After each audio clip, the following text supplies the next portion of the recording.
Namaste. Welcome, friends. In some way, we're all searching, whether we think of it as for truth or for presence or for love or for peace. We're in some way searching for meaning. And the more stressed we get, the more we search for relief by speeding up, by incessant thinking and moving and activity doing. So it's like we're on a bicycle and we're pedaling faster and faster away from the present moment. And yet what most will heal us, what we're really longing for, can only be found right here, this moment, in this lived experience. I want to share a poem. This is by Robert Hall. Within the body you are wearing now, inside the bones and beating in the heart, lives the one you have been searching for so long. But you must stop running away and shake hands. The meeting doesn't happen without your presence, your participation. The same one waiting for you there is moving in the trees, glistening on the water, growing in the grasses, and lurking in the shadows you create. You have nowhere to go. The marriage happened long ago. Behold your mate. Friends, I often think of it as the real sickness, the real suffering that we have is homesickness. And this is society-wide, that we get stressed and we get reactive and we're pedaling away from here and now, from home, when what's most needed is our embodied presence, being here. It's really the gateway to wisdom and love and being able to respond to our hurting world. You might just, even this moment, take a few full breaths. Invite yourself right here into this living, breathing body. It's in this spirit that I chose a two-part talk from the archives that I hope will help us intentionally come home to the body and the senses. Really the place where we find a source of spirit and resilience that can serve us in these times, in all times.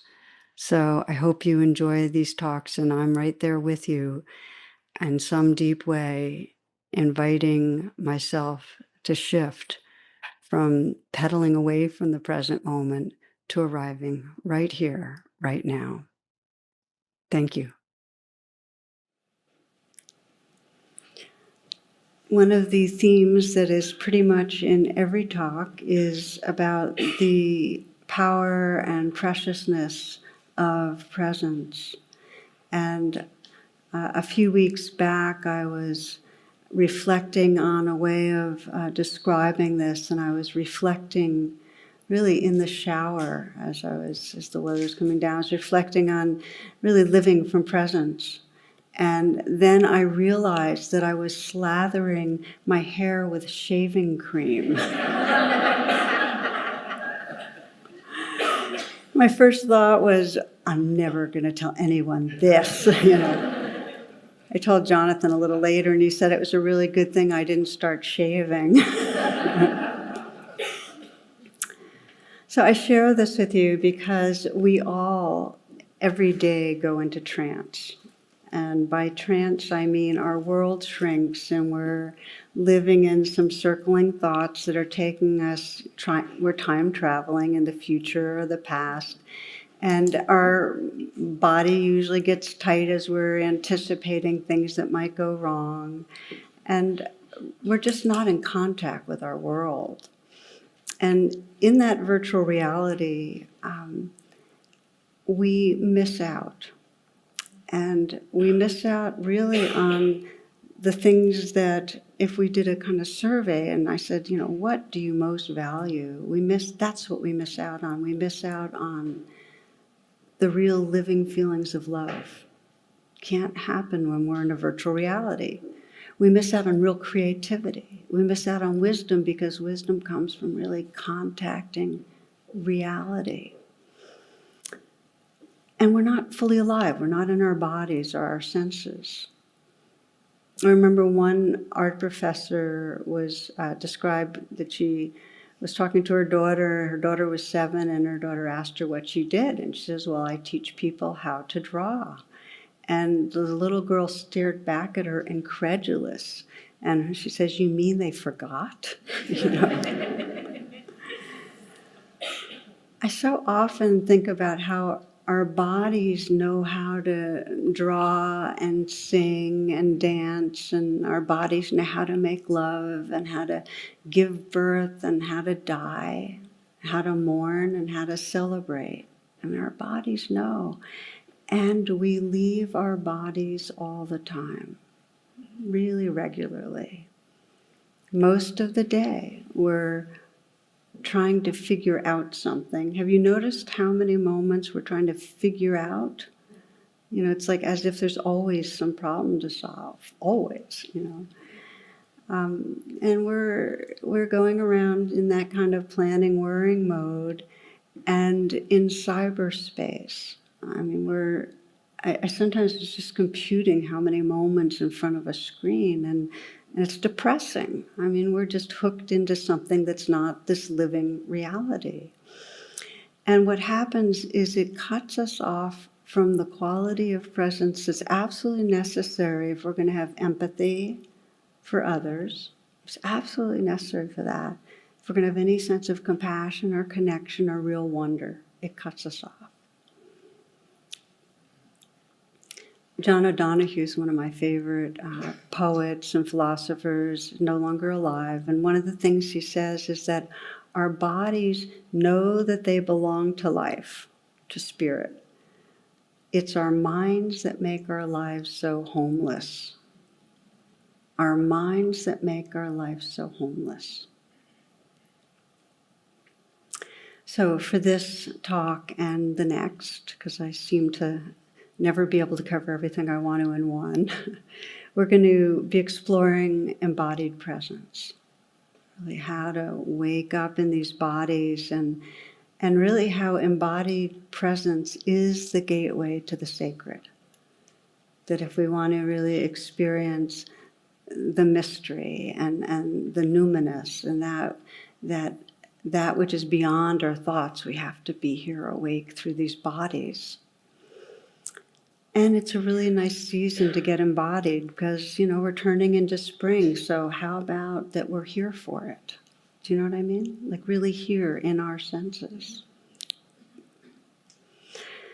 So historically, those on a spiritual path would go into the wilderness. This is in many, many different traditions. They'd go into the desert or the forest or mountain caves or whatever.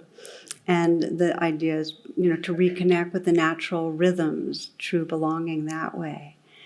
And for many of us, I mean, I imagine many of you find that when you go into nature, you start feeling a sense of homecoming. And I'm curious, how many of you think of it as part of your path to go into nature? Yeah. For those of you who can't see the hands going up, that was probably 4/5 maybe. There's something about being in nature and in the elements that we remember we're made of the elements. And some of that separate personhood starts being less solid and less separate. And we become part of what's here. So ultimately, the wilderness is these living bodies. There's nothing more wild in the whole entire universe, in the galaxies, in the black holes and exploding red stars and so on, than what actually goes on inside these bodies. It's all the wilderness. And the pathway to our full potential requires a deep communion with the wilderness right here, right in this, what the Buddha said, this fathom-long body. And it's always, to me, very compelling that the final message of the Buddha was, be a light unto yourself. And the only way is by exploring our direct experience right here. So right this moment, if you will, you might just close your eyes for a second and notice how much you're aware of your body. And you might initially realize, oh, I was listening to words and I wasn't really, nothing in me was aware of my body, but start entering your body again. You might notice, can you feel the energy in your hands? You feel your feet. You feel your chest, your belly.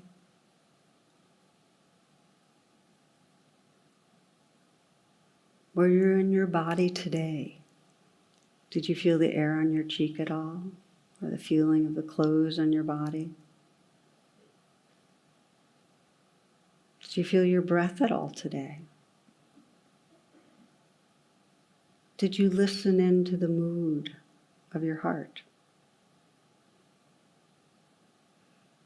Did you listen in to another's life with that real attentive presence?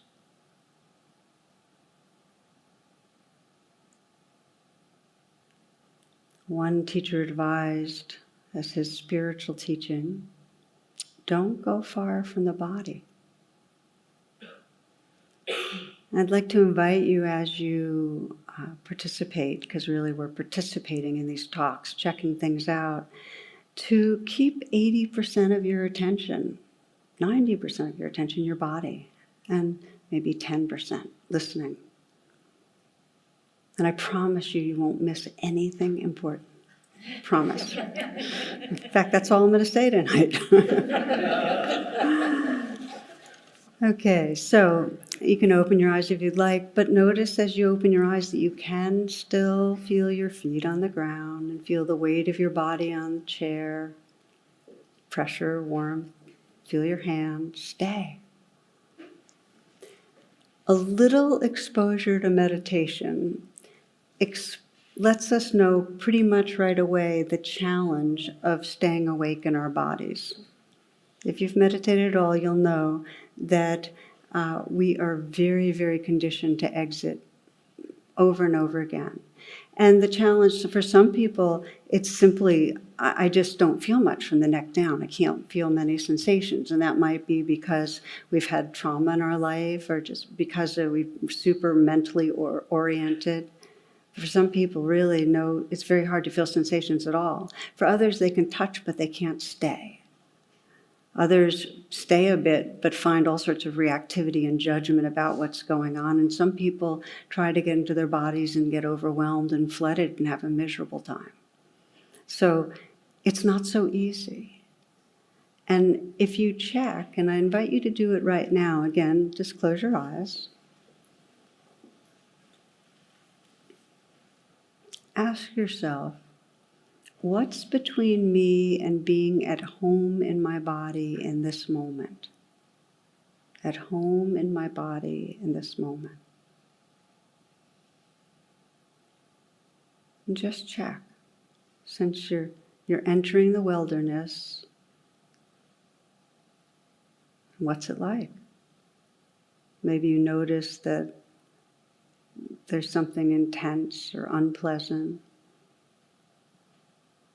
Maybe you notice it's all changing.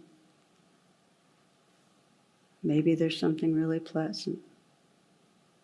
Can you sense how being awake in the body puts you in touch with that it's out of control? You can't be awake in the body and controlling at the same time. In the body is where fear lives. Of course, joy and excitement live there too. And in the deepest way, in the body, it's a mystery. Keep staying. Just keep inviting yourself back into this wilderness. This moment. And this moment. You might wonder, who am I in this wilderness? When there's real presence in the body, who am I?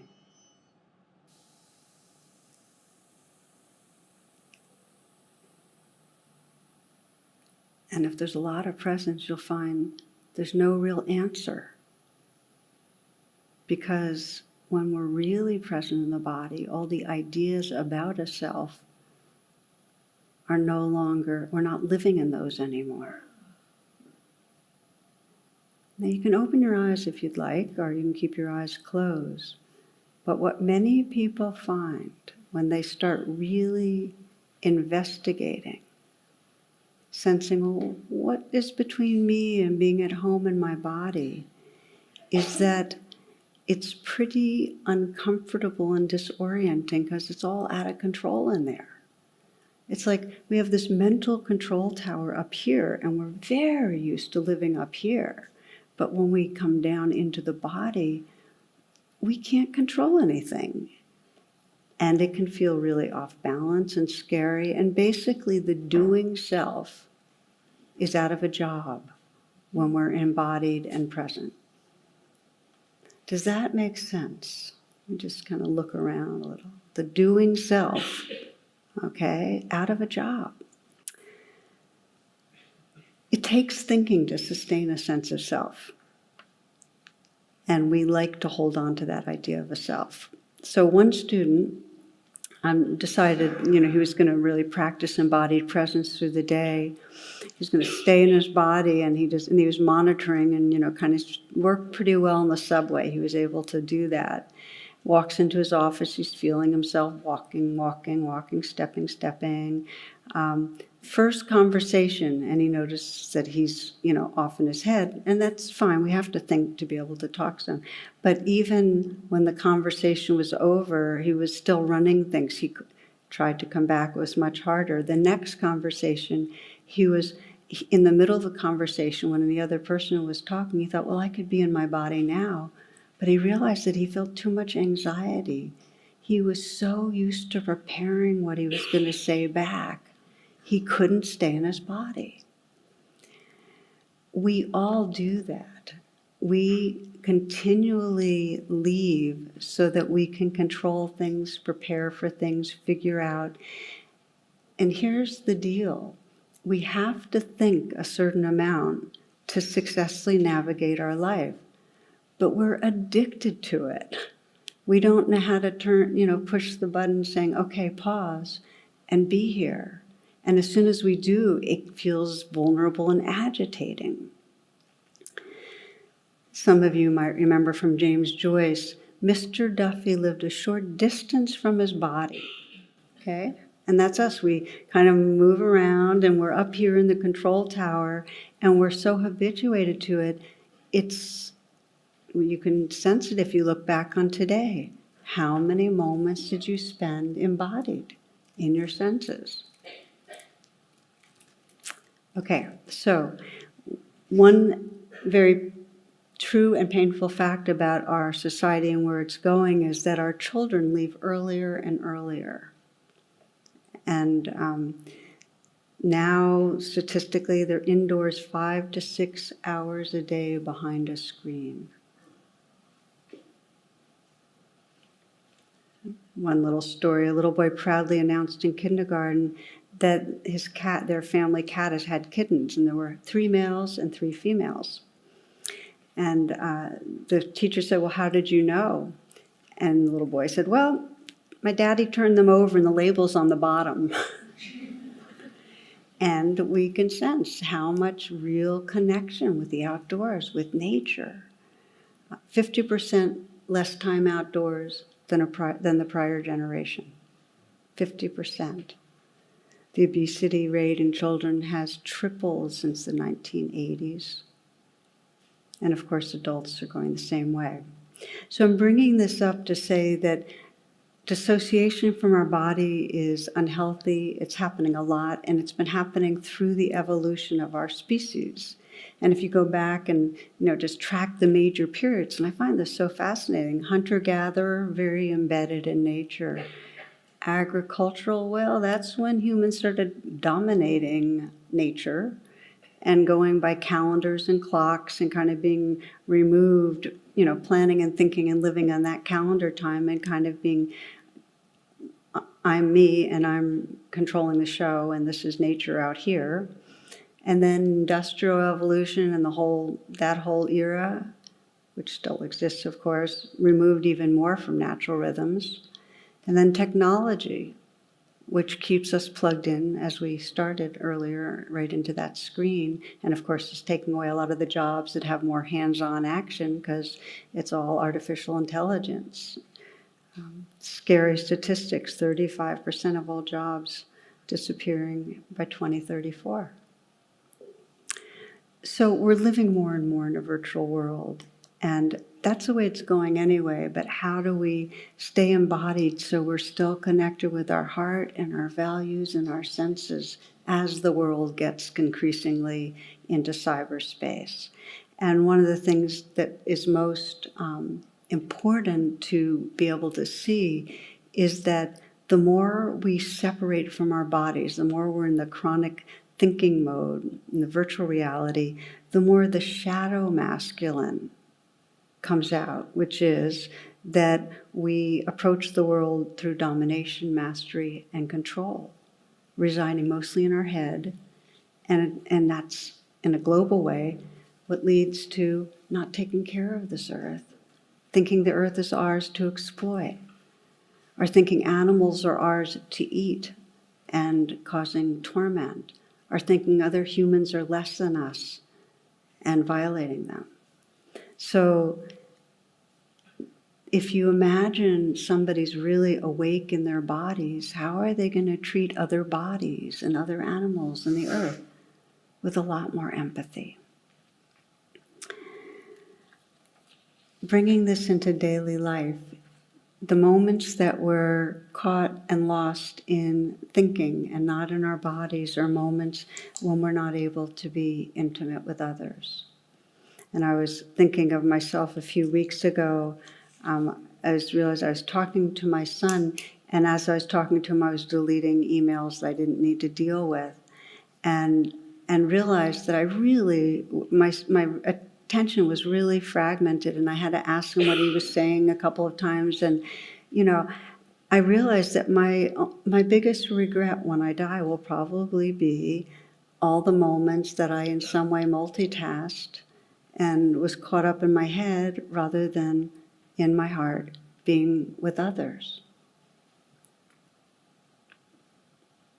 Of course, he only calls me when he's driving. I just have to balance it out a little bit. So as I said, we need to think, but we're addicted, and it keeps us from our bodies. It's Annie Lamott put it wonderfully. She said, "My mind is my main problem almost all the time. I wish I could leave it in the fridge when I go out, but it likes to come with me." So we get lost in trance, we lose the freshness of the moment. And there's a way that we get kind of bored with our lives because we're just in this mental, familiar cocoon. George Carlin says, "Do you ever get that strange feeling of vujade?" Not deja vu, vujade. It's a distinct sense that somehow something just happened that has never happened before. Nothing seems familiar. And then suddenly the feeling's gone. Vujade. Actually, I was going to name this talk Vujade because that's so cool, it's like to really, instead of being in that been there, done that mode, when you're embodied, if you're really awake in your body and you're really listening to sounds and you're really taking in your world, it does not feel familiar. It feels magical. It sometimes feels difficult. Sometimes it's raw and intense, but it's not boring. We're awake for it. So the rest of this talk and next we're going to be talking about how do you reconnect, because we've all to some degree dissociated, everybody to some degree, unless we're really, really awake. So how do we reconnect? And I'm going to talk about two different approaches. And the first approach is how during the day when we get caught in trance, we can come back. So when you're in that trance of obsessing or whatever it is, how do you come back? And then the second is the daily practice that really helps us to have that full embodiment. So first, the process of returning. There are 4 main signs of trance that I think it's useful. If you want to train in embodied presence, here are the 4, okay? And each one of them are signals saying, come back. And before I name the 4, just to say, when we're in trance, in some way we're avoiding being right here. So coming back isn't so easy because on the way back, we have to touch what we've been avoiding. Does that make sense? That it's not so easy to come out of trance during our daily life because we're actually on purpose trying to get away from something vulnerable. So part of the re-entry is that very powerful question, what is it I'm unwilling to feel? And I invite you to keep that in your mind as we go over these 4 main flags of trance. The good news is that even though we're kind of unwilling to feel something and in the habit of leaving, the more we practice coming back, the more our window of tolerance expands, and we actually can find ourselves feeling at home with the whole range of experience, which is freedom. That is the meaning of equanimity, that you can be with whatever. It allows you to feel what's called the lion's roar, which is one of my favorite kind of images from Tibetan Buddhism. The lion's roar is that confidence that no matter what comes up, you can hang out and be with it. It's workable. And the way that we develop that confidence, by coming out of trance and being with what might feel edgy or uncomfortable. Okay, so here are the 4. The first one should be familiar. It's obsessive thinking, when you find yourself going over and over and over again about the same theme. Anybody here? No, I won't even ask that. You don't have to raise your hand. So it's repeating those cycling thoughts about what bad's going to happen and rehearsing and preparing. And there's that sense something around the corner is absolutely that we're having to fend against. And the compulsive thinking we think is going to help us protect ourselves. That's what obsessive thinking is. We wouldn't do it if we didn't think it was really serving us. I like this little story that was posted. This is actually a posting in a national park where the rangers were, telling hikers to be, aware, alert of bears and take precautions to avoid an encounter. Just like we're thinking we're taking precautions with our obsessing to avoid something bad. So here's what they advise park visitors. They say, wear little bells on your clothing so they make noise when you're hiking. And carry pepper spray just in case a bear is encountered. Okay, obsessing, what should I do? What should I do? And they say, keep your eye out for fresh bear scat so you have an idea if there's bears in the area. And then they say, you should be able to recognize the difference between black bear and grizzly bear scat. Black bear droppings are smaller and they often contain berries, leaves, and bits of fur. Grizzly bear droppings tend to contain small bells and the smell of pepper. So much for our obsessing, right? It really doesn't help. The intensity of our compulsive thinking is in direct proportion to our unwillingness to feel what's in our body. I want to say that again. The intensity of our obsessing is in direct proportion to the unwillingness to feel what's in our body. So there's a sign when you're obsessing, okay, something I'm unwilling to feel. But have courage, because if you just get the knack of coming back anyway, even if you just come back for a little bit, you start to interrupt the pattern. So here's how you do it. And it's simple, and this should sound very familiar. You notice the obsessing, you might even name it. Obsessing, or whatever your top 10 favorite hits are when you're obsessing, name that. So you just name it. And then breathe and feel where it is in your body that you're really unwilling to feel. Because there's something going on. Just breathe with it. And breathe kindly with it. In other words, you might even put your hand on your heart or just say it's okay. So how do we come back from the first sign of trance, the obsessing? Notice it's happening. Okay, I'm just planning on how to avoid the bear around the corner, whatever it is. Interrupt it, name it. Okay, obsessing. Breathe, feel in your body, be kind. Even for 5 seconds. You see, we have these neural pathways that have been, the energy's been running through them in certain patterns over and over. So just interrupting for a short amount of time actually makes a really big difference. And gradually you'll find your window of tolerance will build, so you'll actually come back and find you can make yourself at home in the wilderness. You can. Okay. Obsessive thinking. The second one is judgment. When we are caught in the trance of something's wrong, and it usually has to do with something's wrong with that person or with me. But when you find yourself in the trance of judgment, that's again another time, it's another signal to come back, come home. The judging, and I mean aversive judging. I'm not talking about the judging like that wise discrimination that sees that, oh, when I speak in that tone of voice, it alienates. It's not that. I'm talking about aversive judgment, shaming ourselves, others are bad, that the constant blame. That's the second one. And again, those are very deep neural pathways, the judging mind. To be able to interrupt and come back to your body is one of the most liberating pathways you can find. So have that intention when you notice you're judging to go, okay, interrupt. Judging, name it. Breathe, come into the body, and with kindness feel what's under it. What's under it will usually be hurt or fear, some discomfort. Okay?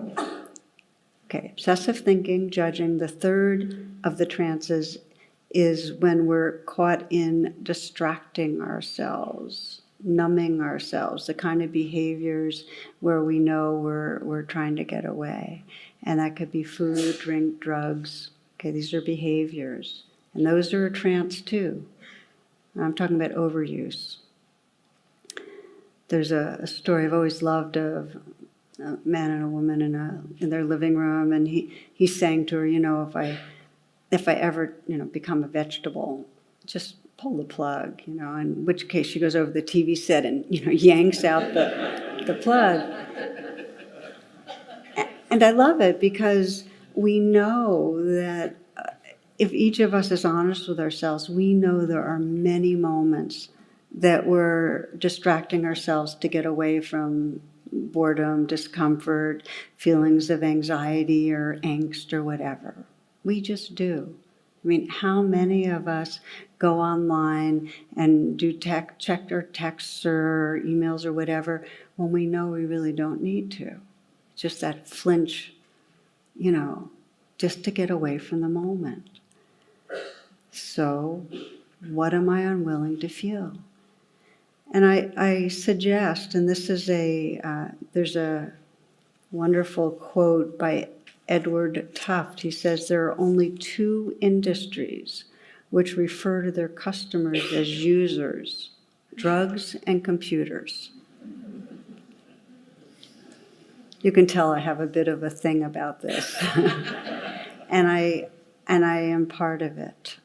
And so I've made certain rules for myself just because I feel that it takes away so much from living a spiritual life to be hooked in cyberspace. So my rules are kind of like I don't go on my email or anything until I've already done what's called my sadhana, my meditation and exercise in the morning and prayers and so on. And I'm religious about it because I think it can infiltrate everything and take over in so many ways. I challenge and invite you 1 out of 4 times that you have that reflex to go online or check or this or that when you know you don't have to, because a lot of times we don't. 1 out of 4 times, pause and do the interrupt, just as we're talking about it. What am I unwilling to feel? Name what's going on. Okay, want to go online, name it. Breathe, be kind, pay attention. And even if a minute later you go online again, you still interrupted a pattern, and you can begin to build new neural pathways. And I'm curious, how many of you feel like you might try that out 1 out of 4 times? Can I see? Oh, thank you. Because that's the one that I'm working with right now. And it's hard because it's so pervasive in our lives. So I'll be very curious. Maybe we'll do sometimes on Facebook I try out things and ask people to share what they're finding out. Maybe we'll do that with this particular addiction. Obsessive thinking, judging, the distracting. The last one is the speeding around, the rushing around, the racing around. You might notice when you're driving what it's like when somebody's driving slower than you are and you're trying to get somewhere, that feeling. We are so trying to get on our way somewhere else. It's so big a deal for us. The sense of, I don't have enough time. I don't have enough time. I have too much to do. Need to get more done. One of the most beautiful things about being on a meditation retreat is that not only does, there's clearly not a whole lot to do, but there's a purposefulness of slowing down. And I always notice how when I move half as fast, I notice twice as much. It's really powerful. One woman shared how her sister, when she was pregnant, had become diagnosed with cancer. And she gave birth to a healthy baby girl, but after some months it was clear that she wasn't going to make it. And I think she had a year or so. And during that year, because she knew it was the only time she was going to have with her baby, she had a mantra. And the mantra was, I have no time to rush. I wonder how many of us, as an interrupt, could try that one. To sense when we're speeding and pause for a moment. So powerful, so beautiful, just to interrupt it a bit. Carl Jung describes the suffering of being cut off from the sacred or from our aliveness in psychological terms. He describes it as that one of the greatest suffering or the greatest influences on their offspring and their self is the unlived life of the parent. One of the greatest influences on their offspring and on themselves is the unlived life of the parent. And you might think of it as, the person that never pursues music, but it's much deeper. The unlived life is the life that's like racing across the surface and never arriving, never dropping in to feel the passion or the loneliness or the tenderheartedness or the soul or the wonder. On our way somewhere else. Janet showed me an article that came from Krista Tippett's wonderful show On Being. So many gems in it. And in this case, Krista was interviewing Erin Dunnigan, is her name, Gardner Spiritual Presbyterian Minister. And Erin introduced the notion of induced meandering. And I'll explain what it is. It applies to rainwater harvesting. That if rainwater runoff is harvested, rather than speeding the way it does, if there's a way to slow it down, to wind its way down the hill rather than rushing full speed, then it can sink in and irrigate the plants and it refills the groundwater tables below. So, induced meandering. And I know you can make the connection with our lives. Rather than rushing to the finish line, what if there was some induced meandering here, So that, we can slow down enough to really let in the springtime that's unfolding and let in the gleam in a child's eyes, or let in the shower that's coming down rather than thinking other things, or whatever it is, let in this life. So again, if we want to work with the fourth of the trances, the speeding, to interrupt it, what am I unwilling to feel? And can we do a bit of induced meandering? It's a fabulous term. So I've been talking thus far longer than I expected about the first approach to becoming embodied, coming back from the trance, and the second approach is having a daily practice where we're training ourselves to move from this busyness of our mind into this wilderness that's here, and over again. And the way our practice goes, we get off in thoughts, and the most simple, elegant kind of description of the instructions is just inviting ourselves back to arrive again in presence, here, this breath. And have you been in touch with your body as you've been listening? Maybe you can, again, feel your hands and feel your feet. See, our ongoing daily practice is a training in coming back. It's a training in coming back to the one place where we can really live and experience this life. I remember I began meditation when I was in college. I think I was a sophomore or junior. And I remember, going to, and I went to yoga class, and at the end we'd meditate.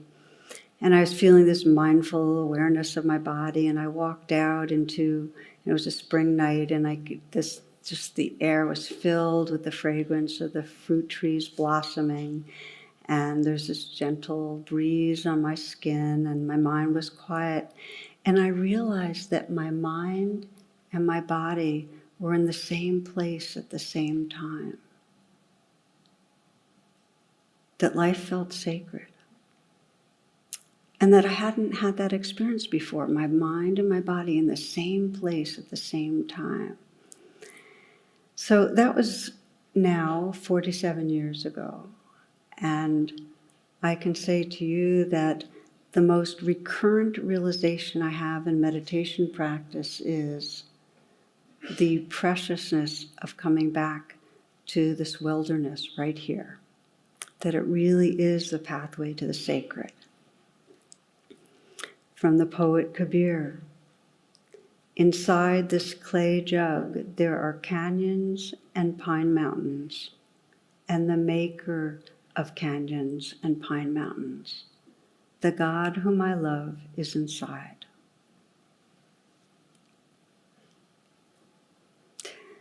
So perhaps as a way of closing, to say that it's not an easy thing to train in embodied presence, but it's doable. The more we've been wounded, the more we have physical pain, the more challenging it is. In the next class, we're going to address how to work with being in a body that's really uncomfortable. It doesn't feel like canyons and pines and bliss. It feels like yucky and I don't want to be here. And yet, what motivates us is that there's something in us that wants to live fully and love fully and experience the sacred. And that we know that we have to come back and reconnect to do that. D.H. Lawrence writes this. He says, when we get out of the glass bottles of our ego, and when we escape like squirrels turning in the cages of our personality and get into the forests again, we will shiver with cold and fright, but things will happen to us so that we won't know ourselves. Cool, unlying life will rush in. and passion will make our bodies taut with power. We shall stamp our feet with new power, and old things will fall down. We shall laugh, and institutions will curl up like burnt paper. It's freedom. The old things, the institutions, the cages dissolve when we start to open into this living body and discover the presence that's possible. So with that, we'll take a few minutes to close in an embodied way. I invite you to close your eyes and come into stillness. This will be short, but give you a taste of the simplicity of our practice.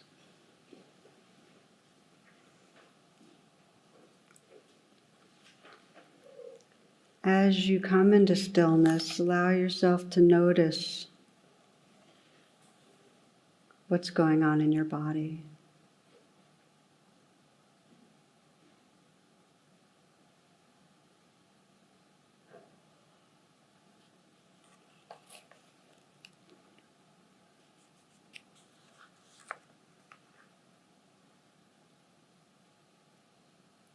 Imagine and sense that you can just allow the awareness to descend and fill your body. Let your shoulders fall away from the neck and feel inside your shoulders. Maybe there's tightness or tension. And sense that you can let that float a little in awareness. Softening, letting go.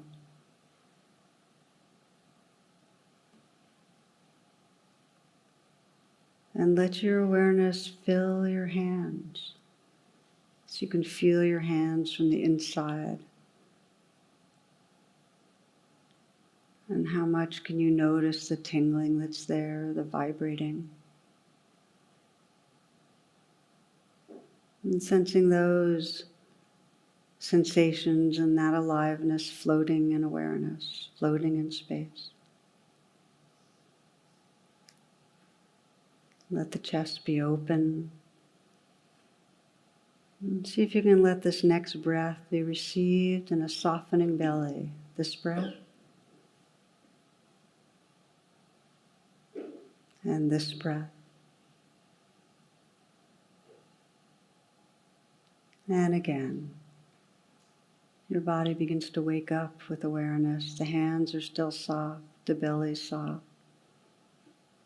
And feel right down into your feet, the tingling, the vibrating there. Place of pressure, warmth, and contact where your feet touch the ground. And you might imagine the earth and this whole earth field around it and the energy of the earth flowing up through your body. So that if you widen your attention, your body can be like a field of sensation.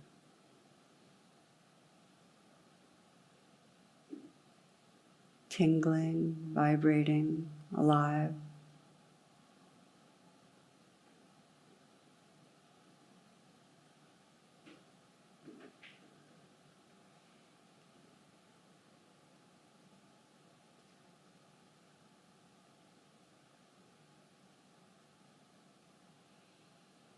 Sense how this aliveness is filled with the light of awareness.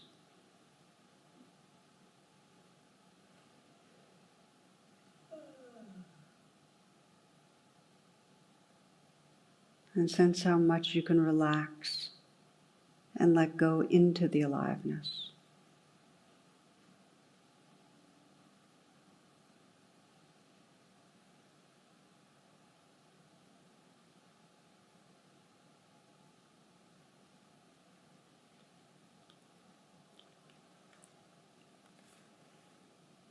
Poet Dana Fald says, trust the energy that courses through you. Trust. And then take surrender even deeper. Be the energy. Don't push anything away. Follow each sensation back to its source in vastness and pure presence.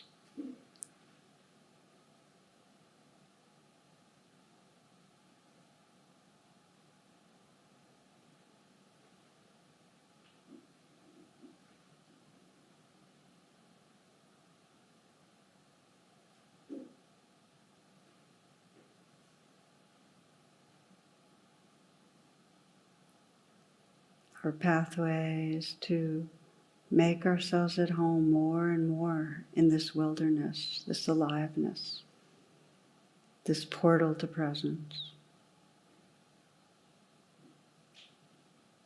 Again, the poet Kabir, inside this clay jug there are canyons and pine mountains, and the maker of canyons and pine mountains, the God whom I love, is inside.